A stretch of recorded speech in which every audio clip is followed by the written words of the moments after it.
벌써 60회가 다 되어 갑니다. 사도행전을 살펴보면서 하나님께서 어떻게 역사하시는지, 또 예상치 못한 문제들이 있을 때 이 문제들을 어떻게 지혜롭게 해결해야 되는지에 대한 답을 우리에게 주신다라고 생각합니다.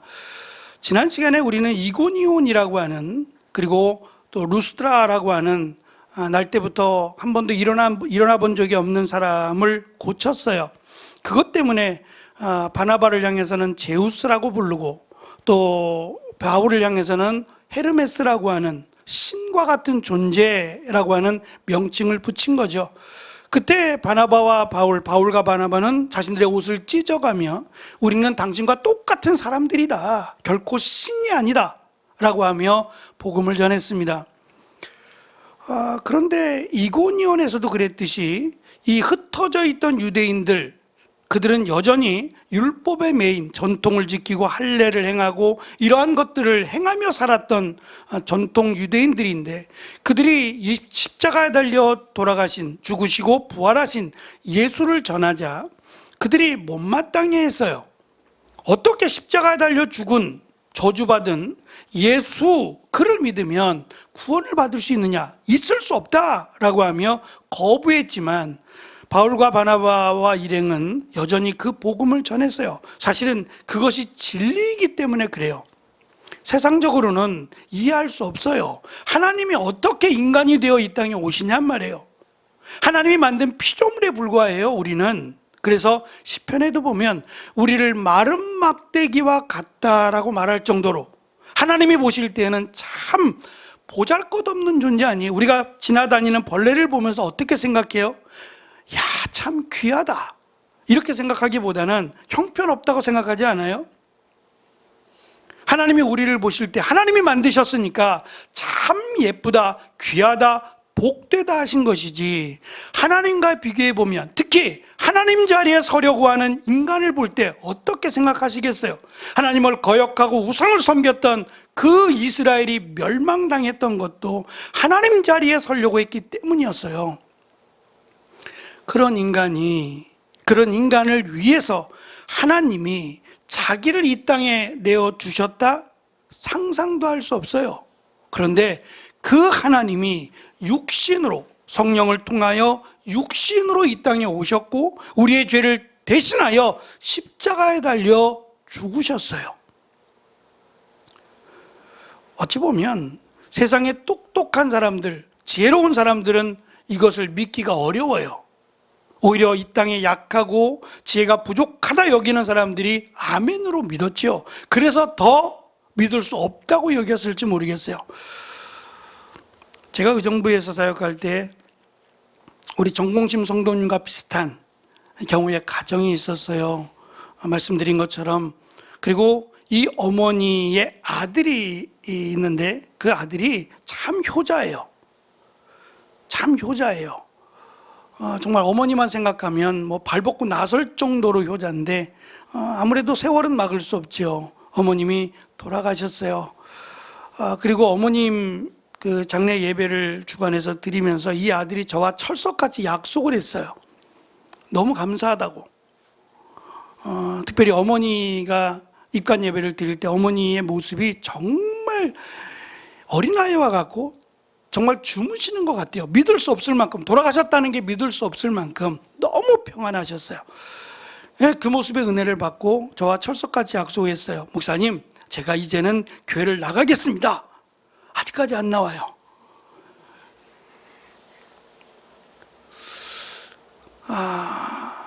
그냥 안타까운 마음으로 기도합니다. 벌써 15년 이상이 지났으니까요. 언젠가는 나오겠지라고 하는 기대를 가지고 생각날 때마다 기도합니다.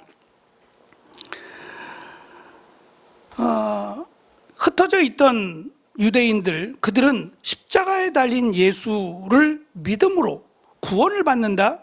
너무 쉽잖아요. 그래서 오히려 더 못 믿는지도 몰라요. 그만한 대가를 지불해야 된다고 생각하는 그들에게 있어서 율법은 참 무거운 짐이에요. 오늘도 말씀 가운데 베드로가 그랬죠. 우리도 감당할 수 없는 이 무거운 율법의 짐을 왜 이방인들에게 물려주려고 하느냐. 그렇게 해서 만약에 구원을 받는다면 예수님이 오실 이유가 없지요. 그렇게 해서 구원받을 자가 아무도 없기 때문에 율법의 목적은 구원에 있지 않습니다. 우리의 거룩한 삶에 있죠. 하나님을 믿는 백성으로서의 삶을 살게 하기 위해서 율법을 주신 거지 구원이 아닙니다. 구원은 오직 예수 그리스도를 믿음으로만 구원을 받습니다. 이 복음의 능력이 루스드라에서 안진뱅이를 고쳤어요. 그리고 그들을 신으로 섬겼는데 이때 그 유대인 전통을 주장하던 이들이 쫓아와서 바울에게 돌을 던져 거반 죽게 만들었어요. 아니면 죽었을 수도 있고요. 그런데 하나님께서 그를 다시 일으켜 주셨다 그랬습니다. 그리고 이제 안디옥으로 처음 출발했던 안디옥으로 돌아와서 거기서 사역을 하고 있었어요. 이번에는 유대에 있던 예루살렘에 있던 예루살렘 교회 안에 있던 성도들 중에 바리새파였던, 그러니까 율법을 지켜야 된다 말씀을 가르쳤던 그들 중에는 여전히 예수님을 믿지만 예수님을 믿는 믿음으로만은 부족하다. 그래서 율법과 할례를 지켜야 구원을 받는다라고 주장하던 이들이 있었어요. 예루살렘 교회가 시작하고 나서 시간이 얼마나 흘렀는지는 모르지만 적지 않은 시간이 흘렀어요. 그리고 그 안에 놀라운 일들이 많이 있었어요. 베드로도 그랬고 또 세운 7명의 집사들 중에서 복음 때문에 순교당한 일들도 있었고요. 근데 그런 와중에도 여전히 율법을 지켜야 한다 주장하던 바리새파였던 성도들이 있었다는 거예요. 그들이 안디옥까지 쫓아왔어요.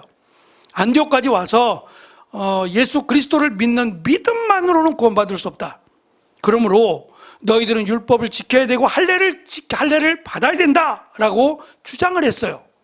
여기서 이제 바울과 바나바를 비롯한 제자들과의 논쟁이 있었는데 서로 간의 주장이 강하니까 해결이 되지 않았어요. 그래서 안디옥 교회가 결정을 내리기를 그러면 예루살렘 교회에 가서 거기서 확실한 결정을 받았으면 좋겠다라고 주장을 했어요. 그래서 바울과 바나바 그리고 그 지도자들은 예루살렘을 가서 예루살렘 교회에서 이 문제를 다루기로 했습니다. 가다가 사마리아를 거쳐가니까 베니게와 사마리아에 있었던 성도들, 바울이 복음을 전하면서 만났던 그들과 만나서 이제껏 있었던 일들, 밤새워 얘기해도 끝이 없을 만한 일들인데 그 일들을 이야기했더니 그 베니게와 사마리아에 있던 성도들이 크게 기뻐했다 그랬어요. 마치 자기 일처럼 너무도 기쁘게 하나님이 역사하셨다는 그 소식을 은혜로 받았어요. 그리고 이제 예루살렘에 도착했고 예루살렘에 있던 장로들 또 예루살렘에 있던 베드로를 비롯한 사도들도 반가이 맞았어요. 사실 이 말 안에는 다시 볼 수 없다는 것이 전제되어 있어요. 언제 죽을지 모르잖아요. 이미 순교당한 사람도 있었고 바울이 전한 복음이 강하단 말이에요. 웬만하면 좋은 게 좋은 것 그러지 않았어요. 오직 이것만이 구원의 열쇠라는 걸 알기 때문에 타협하지 않았어요. 이것도 괜찮고 저것도 괜찮아 그렇게 하지 않았단 말이에요. 왜 기독교를 향해서 안 믿는 사람들이 이기주의라고 말하느냐, 타협을 안 해서 그래요. 이거 제사 좀 지내면 어때? 그냥 받아들이지. 이것 좀 어때? 그냥 받아들이지. 근데 안 된다는 거잖아요, 우리는. 그러니 저들이 볼 때는 이기주의예요. 근데 이기주의가 아니라 이것만이 복음이기 때문에 그래요. 희석될 수 없는 유일한 복음, 유일한 열쇠가 오직 예수 그리스도를 믿음으로만 천국 가기 때문에 그래요. 만약에 이래도 돼 저래도 돼 그러면 왜 받아들이지 않겠냔 말이에요. 안 된단 말입니다. 예수님께서 요한계시록의 말씀 가운데 주신 것은 그들이 왜 하나님의 경고, 하나님의 심판을 받아야만 되느냐, 타협했기 때문에 그래요. 오직 복음이 아니라 복음 위에 이것도 더 이것도 더, 그래서 우상도 섬기고 그들과 함께 타협하는 그런 모습이 첫사랑을 버렸다라고 하는 책망도 듣지 않았습니까? 그러니까 우리가 오직 복음을 전하는 것이 믿지 않는 사람들에게는 이기적이다 말할지라도 우리는 오직 복음만을 믿어야 하고 복음만을 전해야 돼요. 그 외에는 구원이 없습니다. 바리새파였던 사람들이 예수님을 믿음으로 구원을 받았다는 것도 놀라운 일이에요. 그러나 그들의 마음, 그들의 생각에는 율법도 필요하고 할례도 받아야 된다라고 하는 주장이 여전히, 대부분은 아니겠습니다만 소수가 있었어요. 그것이 계속되어 왔던 것 같고 이번이 불씨가 되어서 이제 논쟁으로 이어지게 되었습니다. 어쩌면 이것이 예루살렘 교회의 기회일 수도 있어요. 그냥 안에서 골마버린 것보다는 차라리 이 골마진 것이 터져버리는 것이 다음에 치료를 위해서 더 필요한 일인지 모르겠어요. 그래서 우리가 교회를 위해서 끊임없이 기도해야 되는 것은 보이지 않는다고 문제가 없는 게 아니라는 거예요. 문제는 언제든지 있을 수 있어요. 근데 이 문제가 암적인 존재로 커져버리면 나중에 큰 문제가 발생하니까 우리는 교회가 더 이상 이런 문제로 고민하지 않기를 기도해야 합니다. 제가 죄송한 말씀이지만 설교하면서 그런 말씀을 드렸어요. 저희는 지금 요일마다 새벽, 수요일, 금요일 다 강해 설교를 하고 있어요. 사도행전이 벌써 60회 가까이 된다는 얘기는 1년이 넘었다는 얘기잖아요. 그러니까 새로 오신 분들, 오늘 함께 오신 가족들은 사도행전을 60번이나 했어. 누가복음은 100번이 넘었어요. 그러니 왜 이 교회는 맨날 사도행전만 해? 성경이 사도행전밖에 없어? 주일만 오시는 분들은 그렇게 오해하실 수 있어요. 그렇지 않아요. 저희는 새벽에 마가복음 하고 있고요. 수요일은 전도서 하고 있고 금요일은 신명기 하고 있어요. 듣고 싶으면 언제든지 오셔도 돼요. 근데 주일날만 오시니까 맨날 사도행전 이렇게 말씀하실 수 있어요.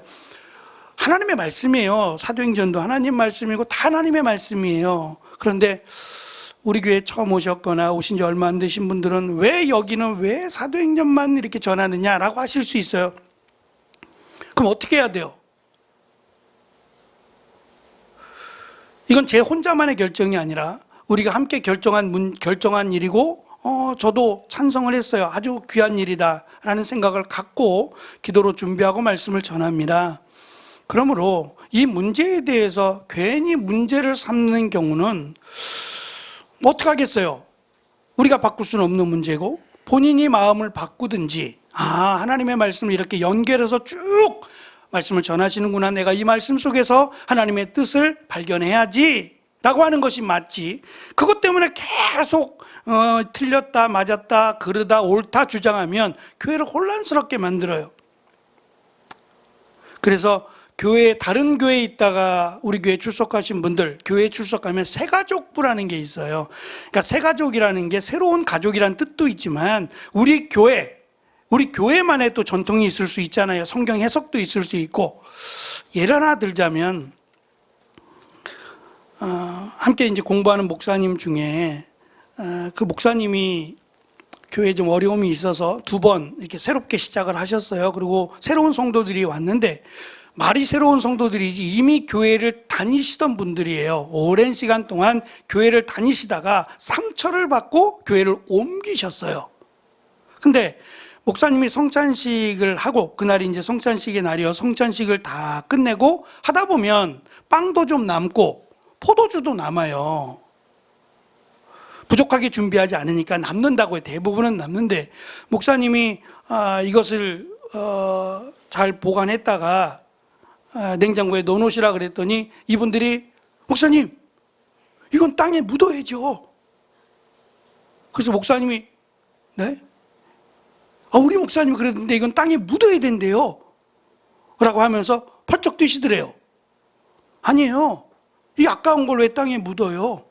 냉장고에 잘 넣어주세요 라고 했는데 이제 이것 때문에 괜히 이제 얼굴 붉히게 생겼어요. 그래서 목사님이 그럼 알아서 하세요 그러고 내버렸대요. 놔뒀대요. 이건 전통입니다. 땅에 묻었어요. 정말 예전에 목사님들은 이걸 땅에 묻었어요. 땅에. 근데 저는 이걸 왜 땅에 묻을까 싶어요. 그렇다 그래서 이걸 성도들에게 나눠 먹읍시다 남은 거. 나눠 먹기도 그래요. 구별되이 어쨌든 예식이니까 구별되어 똑같은 빵이긴 해도 구별되어 예식에 참여했던 빵인데 이걸 그냥 빵 먹듯이 먹거나 음료수 마시듯이 마시면 안 되잖아요. 그래서 이건 구별해서 나중에 잘 사용을 하거나, 제가 있던 교회에서는 교육자들이 남아서 이것을 같이 나누어 먹었던 기억이 있어요. 저는 문제가 없다고 생각해요. 이 정도까지는. 또 어떤 교회에 가면 포도주를 담가야 된다는 교회도 있어요. 굳이 진짜 포도주를 담가야 된대요. 여기에 공을 들여서 정말 좋은 포도주를 해야만, 그래야만 이게 성찬식 포도주가 돼요? 저희는 이제 100% 주스로 된 포도주를 사용합니다만 괜찮아요. 제가 좀 이따 말씀을 드릴게요. 이렇게 말씀드린 이유가 있어요. 교회의 전통이라는 게, 성경을 해석하면서 교회의 전통이라는 게 있어요. 성경에 기록되지 않은, 성경에 어디 포도주를 몇 퍼센트 해라, 빵은 이 빵을 써라, 그런 게 어디 있어요. 어디는 종이 같은 얇은 걸 쓰기도 하고, 저희는 빵을 찢어서 하잖아요. 그러니까 빵을 찢어서 한다 그래서 문제가 되거나 잘라서 해서 문제가 되지 않습니다. 이건 예식인데 이것 때문에 괜히 다툼이 벌어지거나 하면 안 되잖아요. 그러니까 그 교회의 전통을 인정해줘야 돼요. 이게 구원의 문제는 아니니까. 그래서 새가족이라고 하는 것을 통해서 우리 교회는 이렇게 진행합니다. 우리 교회를 따르시겠습니까? 라고 해서 우리 교회에서 진행하는 것들을 따르고 함께 하겠다라고 하면 이제 등록을 하시겠죠. 그래서 이런 절차가 필요한 이유가 여기에 있습니다. 베드로는 이제 토론이 오가는데 결정이 안 났어요. 그때 베드로가 나서서 이야기를 하고 이어서 바울이 이야기하고 다음 주에는 바나바가 이야기를 하는데, 저는 먼저 바나바에 대한 이야기를 좀 하고 싶어요. 바나바는 요셉이라는 이름이에요. 이 바나바는 별명이에요. 위로의 아들이라는 이름으로 붙여진 별명인데 별명이 이름처럼 돼버렸어요. 진짜 이름은 요셉인데, 이 바나바가 레위 사람이고요. 교회가 갑자기 부흥이 됐어요. 예루살렘 교회가 갑자기 부흥이 되면서 사실은 경제적으로 어려운 사람들이 더 많이 모였어요. 은혜를 그렇게 받았으니까. 근데 문제는 함께 식사도 해야 되고 예배 시간이 길었단 말이에요. 끝나고 나면 복음을 전하고 말씀을 가르치는 일들이 있다 보니까 시간이 길어졌어요. 그럼 배가 고프니까 빵이라도 함께 나누면서 말씀을 배워야 되는데 이걸 어디서 빵을 구해요? 더군다나 가난하신 분들, 없는 분들은 입는 옷도 부족하고 생필품도 부족한데, 그래서 교회가 조금씩 돕자라고 하는 결정을 내리고 있는 대로, 성도들이 집에 있는 대로 힘써서 같이 도웁시다 라고 광고를 했고, 서로 이렇게 자기들의 것을 내어놓고 이 일에 함께 마음을 모았는데, 이때 바나바가 자신의 모든 걸 내놨어요. 모든 것 때문에 그런 게 아니라 그 마음이요. 그리고 이어지는 바나바의 행적을 살펴보면 사실은 사울이었던 바울보다 먼저 된 자예요. 먼저 예수님을 믿었고 먼저 헌신했고 먼저 사도가 된 사람이 바나바예요. 그런데 바나바인데 어느 순간부터 바울이 앞서서 복음을 전하기 시작했고 바나바는 그 뒤에 나오기 시작했어요. 우리가 읽은 말씀도 바울이 먼저 나오고 그 뒤에 바나바가 나와요. 그런데 바나바가 전혀 불쾌하지 않아요. 저는 이 부분이 정말 대단한 것 같아요. 바나바가 바울을 인정했고 또 하나님께서 바울을 사도로 택하시고 이 일에 합당한 자로 쓰신다는 것, 물론 바울을 통해서 고백되어지고 바울이 거짓말할 리는 없지만 그래도 먼저 믿은 자, 어쩌면 바울보다 더 나이가 많을 수도 있어요. 그런 바나바가 바울을 먼저 앞세운다는 것은 참 쉬운 일이 아닌데 저는 대단하다 생각이 들었어요. 알게 모르게 뒤에서 도우고 있잖아요. 바울이 마음껏 복음을 전하도록 돕고 있다는 사실에서 하나님의 역사, 교회의 부흥, 이것이 이렇게 서로 협력하고 헌신하고 배려하는 마음에서 성장한다라는 것을 우리는 알 수 있어요. 먼저는 베드로가 이야기합니다. 내가 고넬료, 이방인 백부장이었던 고넬료에게 복음을 전할 때 저들이 할례를 행했느냐? 할례를 행하지 않았다는 거예요. 그럼에도 불구하고 성령이, 우리에게 임했던 동일한 성령이 저들에게 임했다.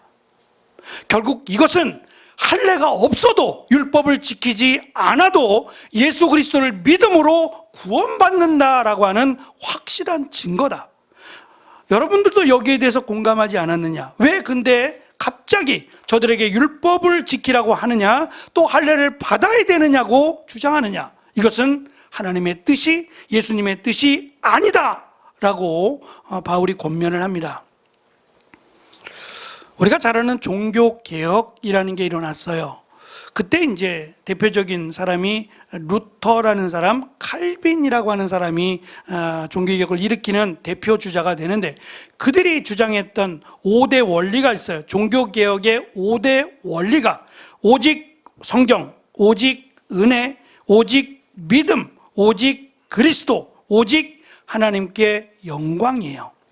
이 5가지 원리가 왜 필요했느냐? 지금도 지속되어지는 것들이 있어요.